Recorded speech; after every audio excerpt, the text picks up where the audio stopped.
Good morning YouTube, and welcome to today's worked exam answer question.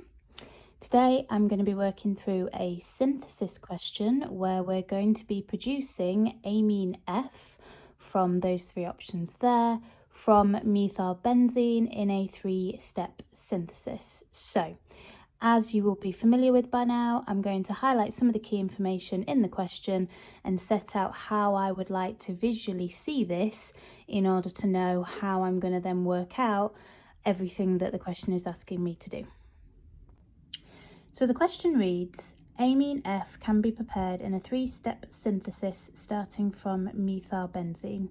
Suggest the structures of the 2 intermediate compounds and for each step give reagents and conditions only. Equations and mechanisms are not required. Now, as quite a visual person, rather than just having that as a sentence saying that amine F can be prepared in a 3-step synthesis starting from methylbenzene, I like to have that drawn out. So I've drawn my methylbenzene, and then I've got step 1, and this is going to be the first intermediate. Then I've got step 2, and then a space for the second intermediate, and then step 3 gets us to amine F, which is where we've got the CH2, CH2, NH2 on our benzene ring. And seeing it like that helps me a lot. And if there are ever questions where it's asking you to think about a multi-step synthesis, it might be that you find it helpful to draw out something similar.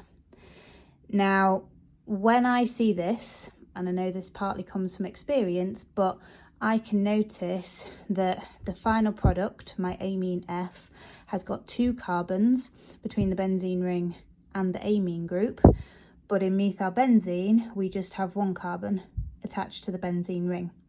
Now, there are very few ways in organic chemistry to add a carbon onto the chain, and here what we're going to need to do that is to involve the cyanide nucleophile and add on the CN group to create a nitrile.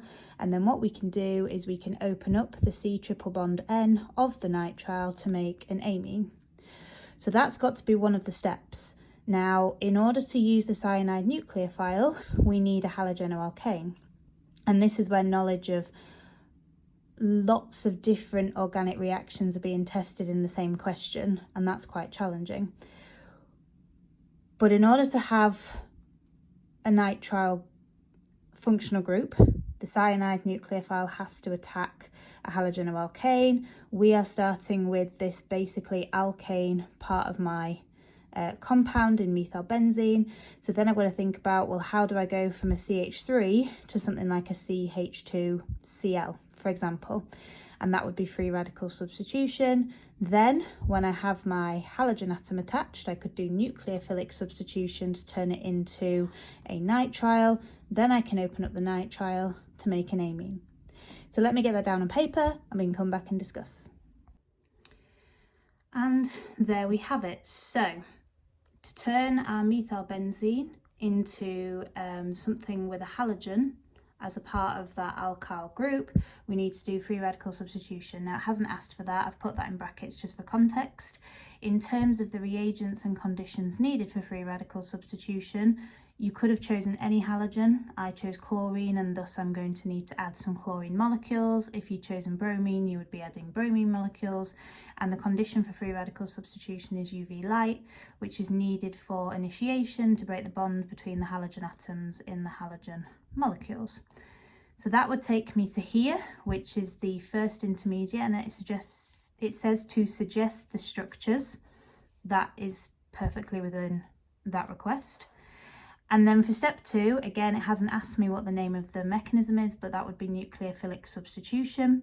We need to add the cyanide nucleophile, and we can do that through either adding sodium cyanide or potassium cyanide. The reason why we would choose to use a sodium or potassium based compound is because all sodium and potassium salts are soluble. That's then going to allow the Cl to come off and the Cn to be substituted on in its place, and this would be the structure of the second intermediate compound. Again, drawing it like that is absolutely fine. And then we've now got that additional carbon on our chain, which we noticed in amine F was a thing. So now we need to open up the triple bond that exists in there, and then we can add hydrogens to the carbon and add hydrogens to the nitrogen. So this doesn't have a mechanism, but it's an example of reduction because hydrogen is being gained, and we can do that in two different ways. We can either add hydrogen gas using a nickel catalyst, or we can use this as our reducing agent, the LiAlH4 dissolved in ether, which is the solvent. Either of those are fine. I personally remember H2 and nickel, but it's complete personal preference. So that would open up the triple bond, give us the amine, and that would be how we would do our three-step synthesis from methyl benzene to compound F. Now I think that's far easier, seeing it all laid out as I have done here, than it would be to just try and visualize those steps and then only give the information that they've requested in the question. Obviously, again, that's completely up to you, but hopefully seeing it drawn out like that has been somewhat helpful. Any questions, as always, please hit me up in the comments.